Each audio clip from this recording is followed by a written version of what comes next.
Okay, let me start.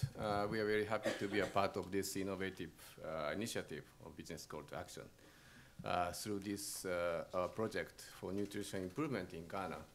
So we call it, we try to establish what we call social business and for the nutrition improvement, and we think that the innovation and partnership are key for the success for this social business.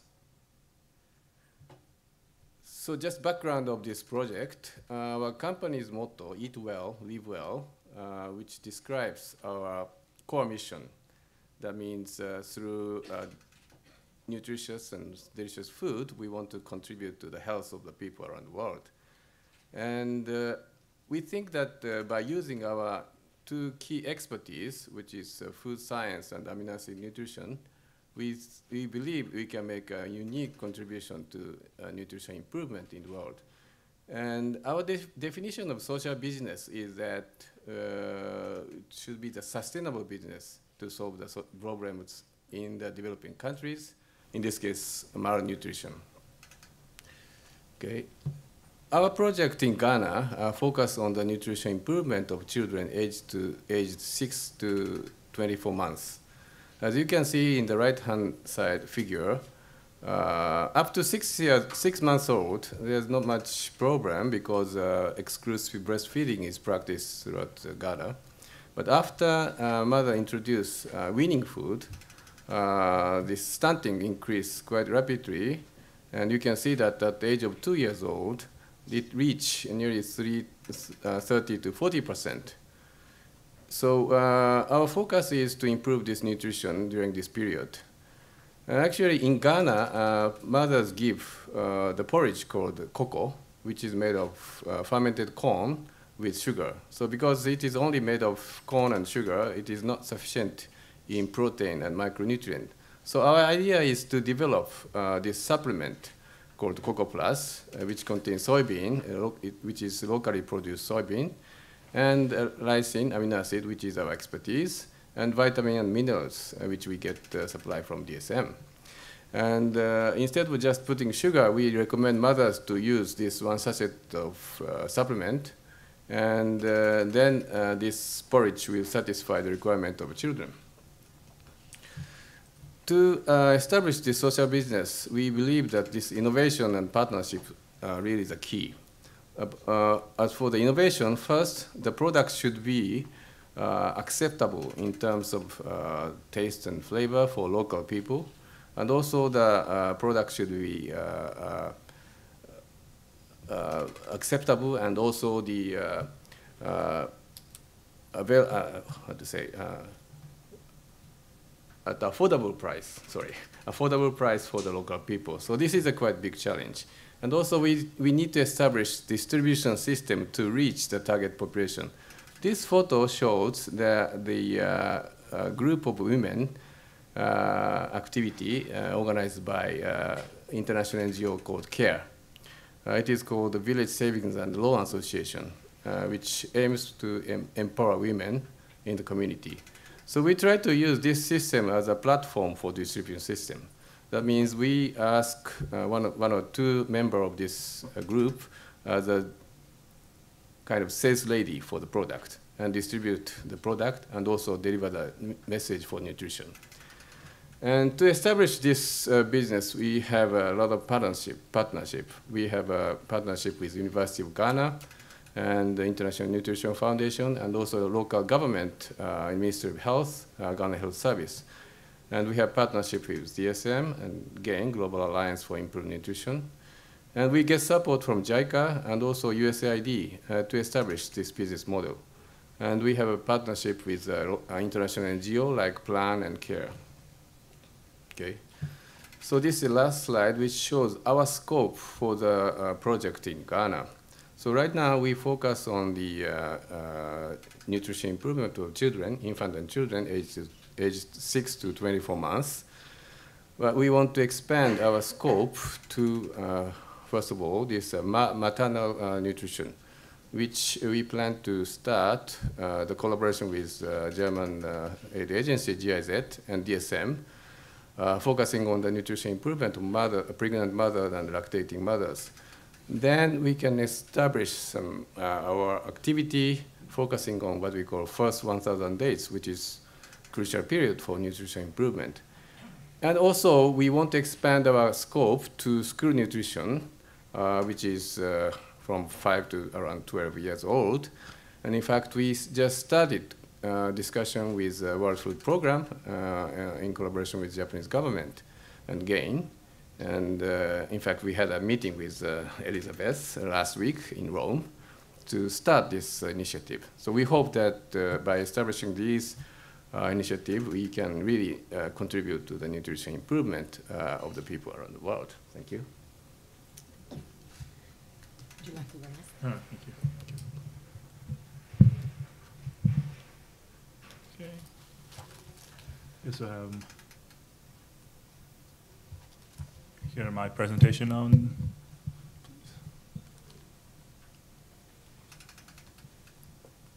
Afternoon, my name is Ajane Mugwagwa and I'm with DSM. And I'm part of our nutrition improvement program. DSM is the world's largest maker of vitamins and also the world's largest producer of omega-3 and omega-6 nutritional oils, as well as the largest blender of vitamin and mineral premixes. The focus of our nutrition improvement program really is about leveraging our core business in nutrition and nutraceutical products into fighting the invisible enemy, which is micronutrient deficiencies, essentially malnutrition. And what I'm going to be discussing today, really presenting, is our initiative that we started with Mercy Corps in Indonesia called Cabal. When we talk about hidden hunger or micronutrient deficiency, 1/3 of the world's population is affected by this. And the first 1,000 days, as has been reiterated by others, is the most critical phase of that time period. And we tend to focus our efforts in that area to combat malnutrition and micronutrient deficiency. So Cabal to us was a new business opportunity in our program, and it was an opportunity really to engage in a new space for us, as we're primarily a B2B operation, but this was really a B2customer, business to customer operation, and it was us essentially adding on to a business that had been started by Mercy Corps. And Mercy Corps had essentially been investing in a social business around food carts in Jakarta. And these food carts are really established in urban part of Jakarta, where most of the people actually don't have kitchens within their apartments, and most of their food is really acquired from these street carts. And Mercy Corps identified that as an issue they were facing and realized that a lot of children were getting all their nutrition from the food carts, and they were concerned about the level of micronutrients they were getting in those products, and they approached us to see if we could support them. And Cabal in itself really started as more of a social enterprise, really creating employment opportunities in these urban areas. But now the idea was to add nutrition to there. And DSM really leveraged its core expertise in nutrition, especially vitamins, and to really see where we could support the food that was being made to really add nutrition that these children will need and even the adults in there. But as well, what we brought was our own core internal expertise around business, running a successful business, self-sustaining business, because the last thing we wanted to do was to contribute to something that couldn't sustain itself and continuously would need reinvestment, whether from Mercy Corps or ourselves or Rabobank, which is also a financial partner in this. And what we did was to really bring about the idea of inclusive businesses. How could we help the vendors themselves and the business itself really be able to sustain itself while still delivering nutrition and being able to economically support the vendors themselves and the community around it. And what we've actually been going through is a series of innovations. One of them was to really centralize cooking for the street vendors and establishing central kitchens. One, it allowed us to be able to add vitamins and minerals into the food in a controlled manner. But also it meant that we could also try to limit the amount of capital needed for the businesses to actually operate. So the street food vendors could really just focus on distribution and reaching their core customers. And we could address the issues of hygiene and food preparation, proper food preparation from that point, and also be able to deliver and support them from a business perspective. So things like making sure that they're earning money from their operation and helping them with marketing support, communications with the community, to understand what we're providing with them through the meals. And for us, for DSM, our motivation was twofold. One, the nutrition impact we could have in that community. two was also our own core business. Our business is selling more micronutrients and providing more micronutrients. And sometimes I think that's an issue that comes up a lot when you have business being involved in social enterprise is, what's your motivation? And if we don't have that motivation of expanding our own markets, again, there won't be that investment in those markets and you won't have the social impact. So I think for us, it was important to also establish right from the outset that our interest is in expanding our market and our reach, but at the same time, we have a positive social impact in those communities. As you can see, there's more information around sort of what the proposition was for us with Cabal and actually what one of the carts really look like. And the other aspect of it, and I think we're on this panel when we talk about the impact for women, is that a lot of the vendors are also women. They're individual entrepreneurs running their own carts, but they're also mothers who are intended, care about their children. And most of these children are having their breakfast and their lunch. Really, they're taken for these from the food carts. And again, they are able to be invested in a similar business that has impact on their own children. And for us, for DSM, something else we got an opportunity to learn from this was how do you engage the base of the pyramid in two aspects. One is how do you engage them as part of your supply chain and how to get to consumers. Here, they're the actual storefronts, the retailer, but also too as a customer for DSM, buying the micronutrients and actually incorporating them into their own food products. So innovating along with them. And the other side of it for DSM was understanding how do you sell to the base of the pyramid. As we see, one of our key growth drivers is entering into emerging markets and developing those. And as part of entering emerging markets, the biggest consumer segment is the base of the pyramid. And for us, learning how to communicate about nutrition to the base of the pyramid, understanding how to get feedback from the base of the pyramid, and understanding what motivates them to look for more nutritious foods or also to look for nutrition in general itself. Another picture here for on one of these food carts in Jakarta. Thank you very much. Thank you very much. Good afternoon, everybody. I'm from L'Occitane. We're a French beauty brand. We're really all about using incredible ingredients, not just from the south of France, but throughout the world. And our mission is really to preserve and pass on the traditions around these ingredients. So actually why we're here today and why we're joining Business Call to Action, which we're very happy that we've recently joined, is to talk about our shea butter relationship. And it's a long partnership that we've had. It actually started in the early 1980s when our founder, Olivier Bossan, heard from a friend while traveling about this incredible ingredient that had these mysterious moisturizing properties and was so healthy for the skin. And these women in Burkina Faso were using it as the first thing that they put on their children and their babies when they were born, and using it and really trusting it to nourish their skin and to take care of their skin in a really harsh, dry climate. So this piqued his interest, and he immediately booked a trip to go to Burkina Faso. And what he didn't know at the time is that he was about to go on a trip and fall in love. And he fell in love immediately. It wasn't with a woman, but it was with an ingredient. It was with a tradition and a cooperative of 12 women who were producing shea butter in a very traditional method that had been handed down from generation to generation. And so he wanted to learn more. And another thing that really struck Olivier's inspiration was that he found out that it's locally called women's gold. And this is because traditionally shea butter is only to be profited by women. So that's why the production has traditionally been handed down from generations of women. And so he was so impressed with this story that he wanted to not only bring the amazing properties of shea butter to the rest of the world, but he really wanted to know more about these women. And so he bought a bunch of shea butter, and he took it back to France with him, took it back to the L'Occitane lab, and he said, I promise I'm going to come back with some products. And he did come back with some products. Today, shea butter is our #1 range. The products that he came back with a year later looked nothing like this. This is the evolution of 30 years of working with these women. But what it started was a commitment to work with these women to develop this shea butter into something really special.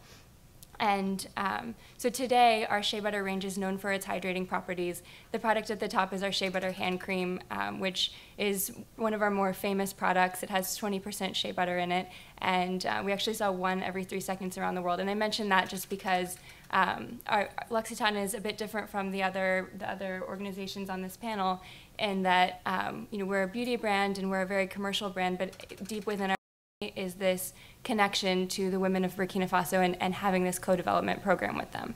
So that's when the story gets really interesting. The process of creating this partnership has been over 30 years.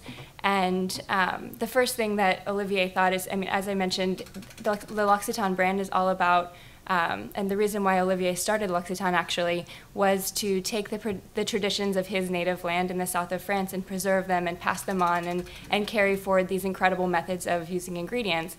So for him, there was no other option than to do the same thing and to help the women of Burkina Faso have the same benefit. So for Olivier, it was never an option to buy shea nuts from Africa, ship them to France, and produce shea butter in France in an industrial method, which is something that is, to be honest, the easy way of doing it, because it's not an easy project to start this development working with 12 women and grow, and try to grow a substantial business. So it's been a 30-year partnership. It hasn't been all easy, but there's been, so you see on this timeline, it's kind of some milestones from at least a development perspective, but there's this gap here between the 80s and 2003, and that's really when we launched our co-development program with the women, and really started to scale up the number of women who could be involved in the partnership. And then in 2003, we began to work with EcoCert to certify portions of the shea tree, which grows wild in Burkina Faso, certify them organic.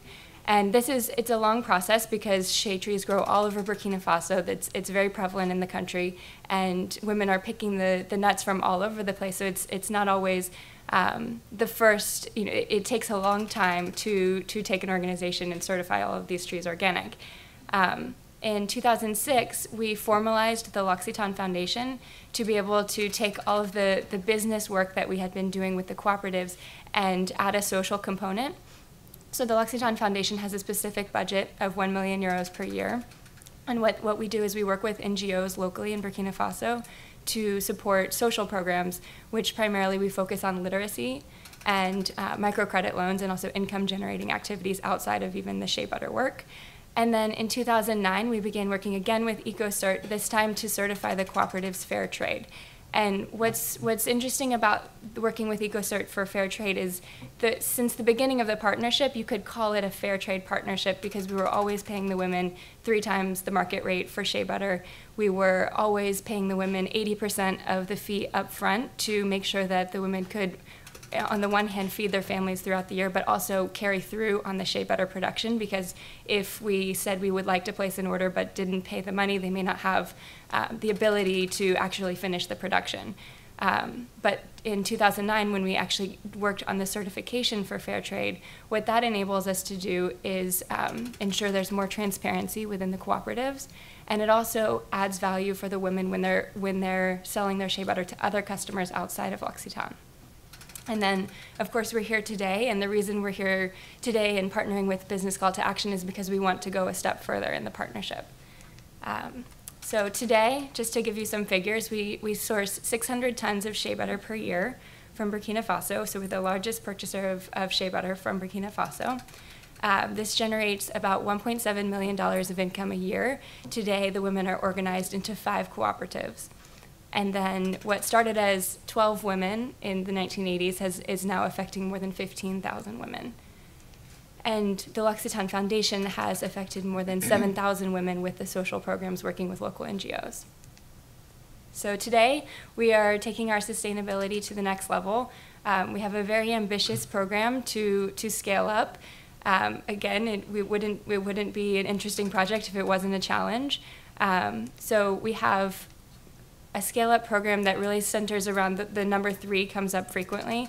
It's a 3-year program, so all of our objectives are we're setting forth to be met in 2016.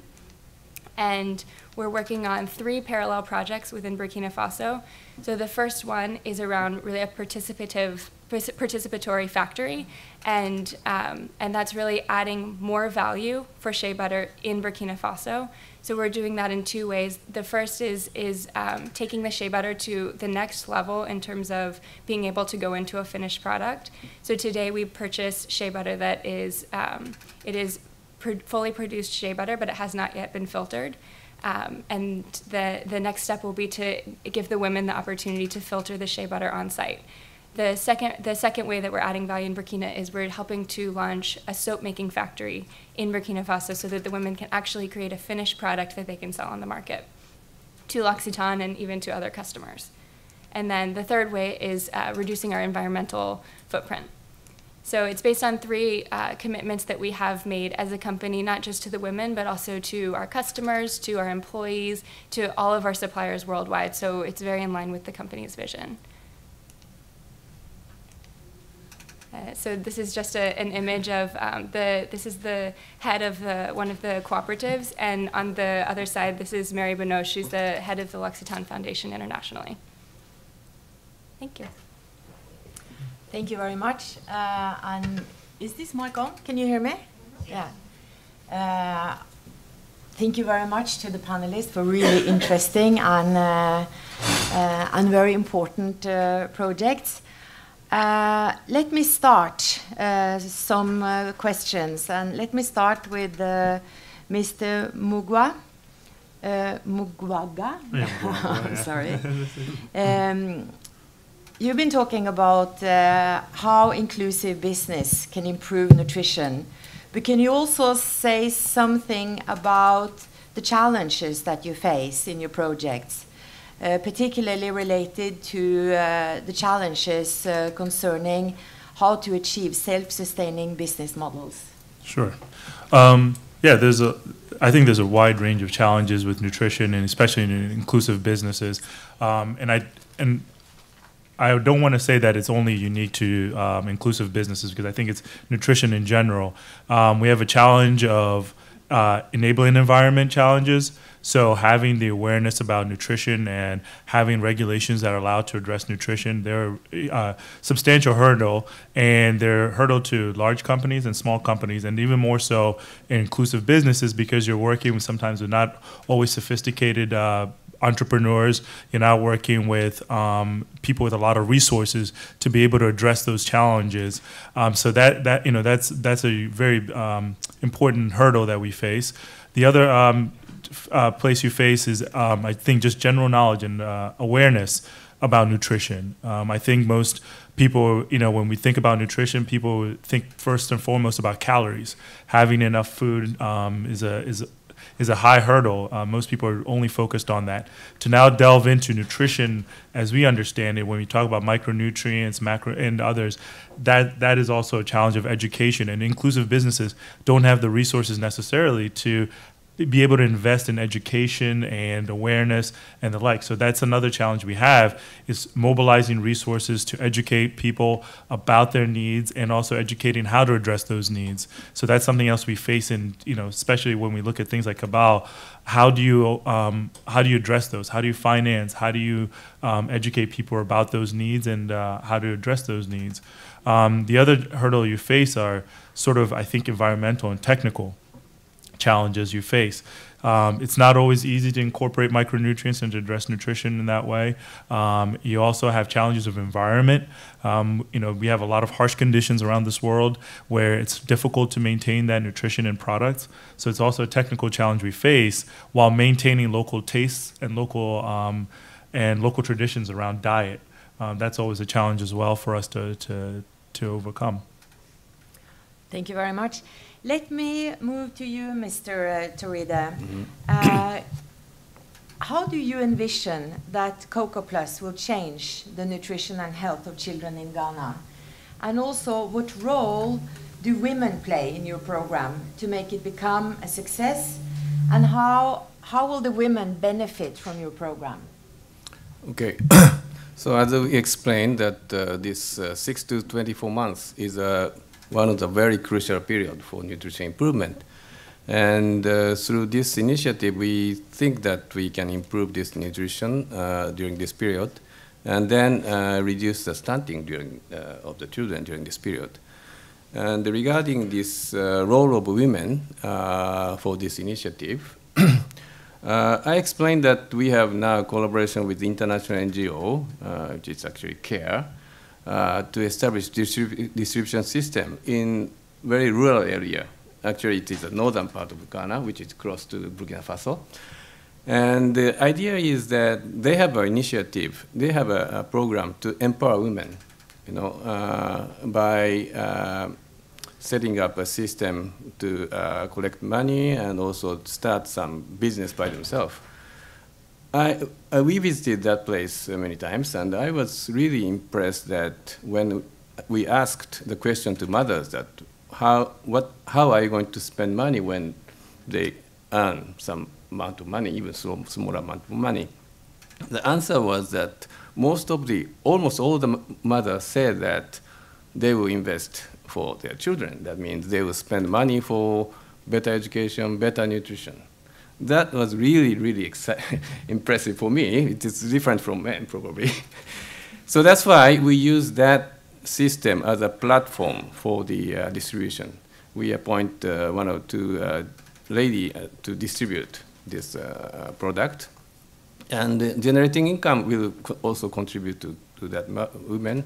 But also, key issue is that mother can deliver really the message to the other mothers that nutrition is very important, so that it's good to use, for example, this supplement for their children. Yeah.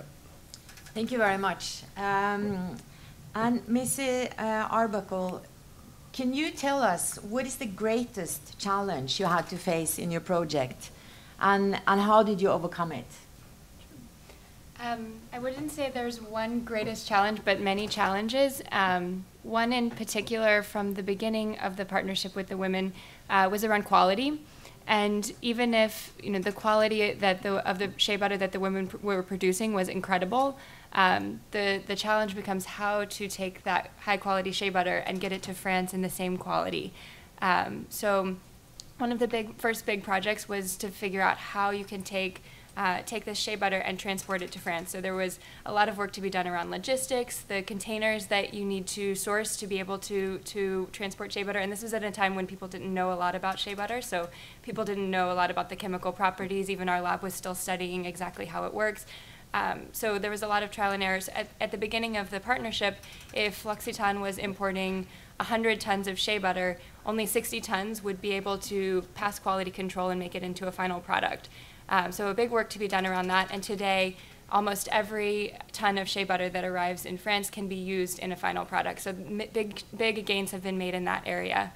Another big challenge was around traceability and transparency.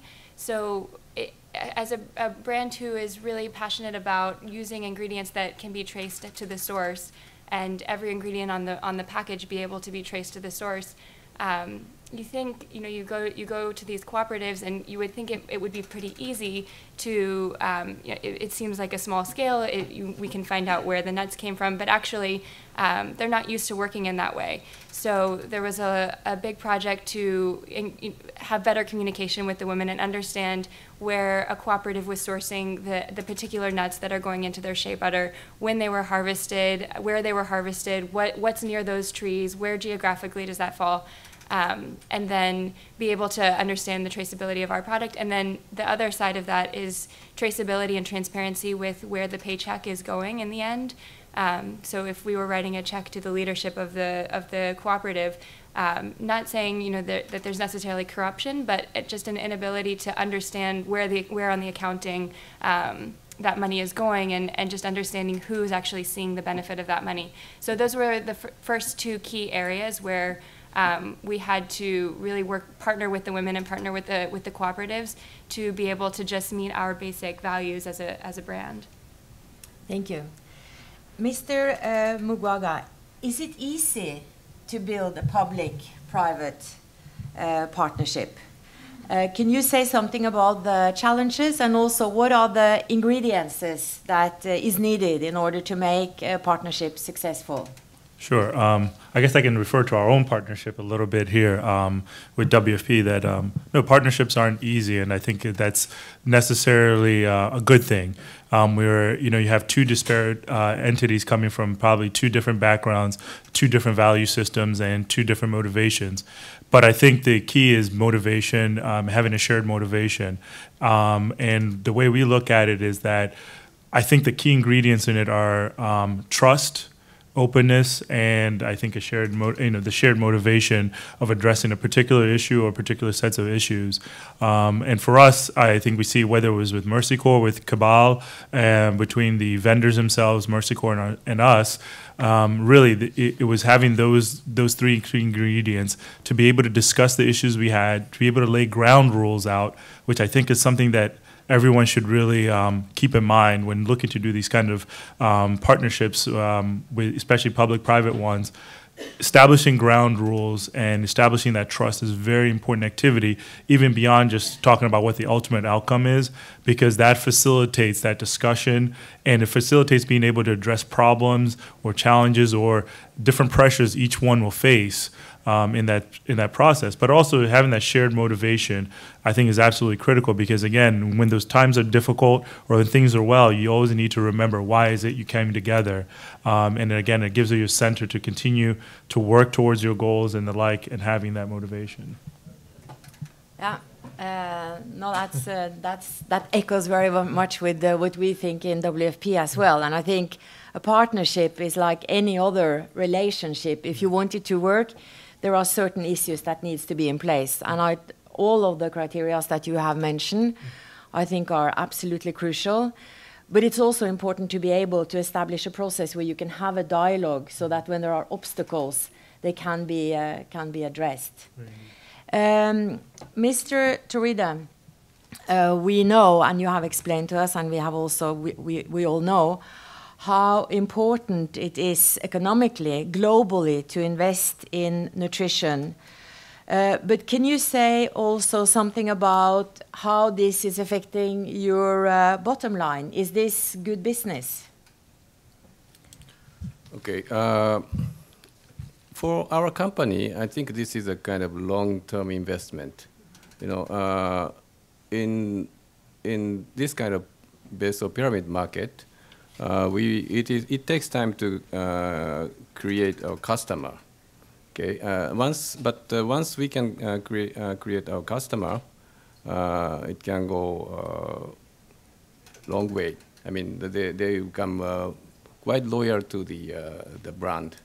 So that means establishing this social business in a country like Ghana is really challenging, but for us, it is a kind of long-term investment, and because this is a kind of core business to contribute to the nutrition improvement, so we committed to continue this process.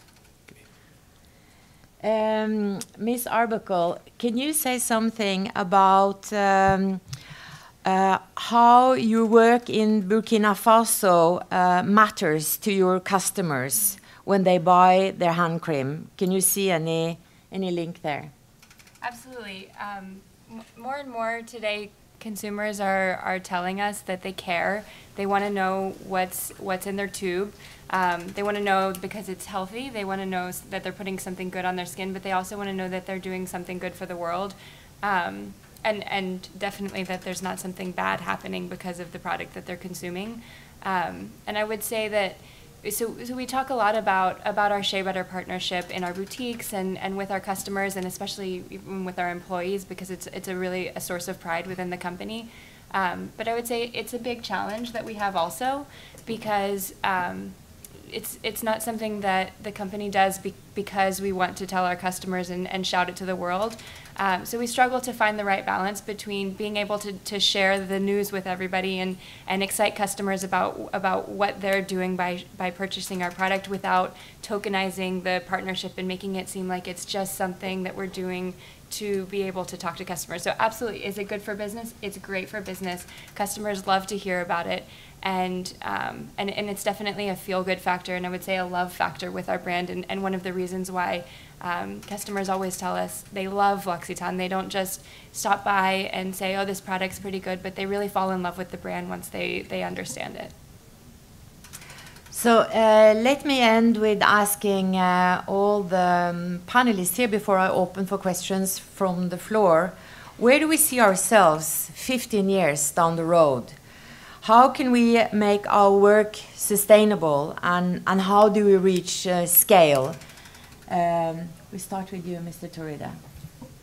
Okay, as I explained, this project is to establish what we call social business model, which means the business should be sustainable, and the business has to solve the social problem like malnutrition. And we think that we can establish such business model in Ghana, and if we can really make a success story in Ghana, we want to expand it really to the other countries in the world. So after 15 years, we can see that in many countries we can achieve some nutrition improvement through this initiative. Thank you. I think when we talk about 15 years from now, hopefully I don't have a job anymore. And that comes from the fact that primarily what we're doing is educating people on nutrition, their own needs, their deficiencies. And I think the hope is that we've done enough that everyone takes, especially governments and consumers themselves, take charge of their own nutrition. And all they're asking for us is for us to supply them with the micronutrients and other nutritional products to put into their products. And we're not necessarily having to educate and not having to convince people of their own needs, and that people understand their own needs. I'll piggyback a little bit off of what you said, and I hope I still have a job. But I think I hope that that for a panel like this, it won't be such a special partnership that we have, but it's something that's really happening with all companies all throughout the world and throughout the U.S. I would say specifically for L'Occitane, there's so much opportunity to grow with the women of Burkina Faso. We're a tiny market share compared to the cosmetics industry. Shea butter is an even smaller market share of that, and we're only using 30% of the shea trees that grow in Burkina Faso. So there's endless opportunity to grow and to improve our business practices with the women. And even just the 3-year partnership that we have is really set out to give more value to the women, but also do things from a social perspective to make the work that's done to create shea butter more appealing to young women. So as young women start to enter the workforce and look for jobs in Burkina Faso, so that they will find shea butter to be an attractive position to have, and that they will be excited to carry on the traditions that their families have had, and that shea butter can be made in a way that is more comfortable for them, but still allows them to add the value in their local country. And from the World Food Programme side, I would like to focus on what I talked about in my introduction, the Purchase for Progress that we are now piloting in 20 countries. In 15 years, we want to see this hopefully before 15 years, but we want to see it mainstreamed to include the smallholder farmers all over the world. But this is also where it's so important to have a partnership with private business, because WFP can use its purchasing power as a point of departure, but our purchasing power comes from the donors, so it's not a sustainable market. So in the future, we need to ensure that there are sustainable markets that can buy from the smallholder farmers. And that's where the private sector comes in.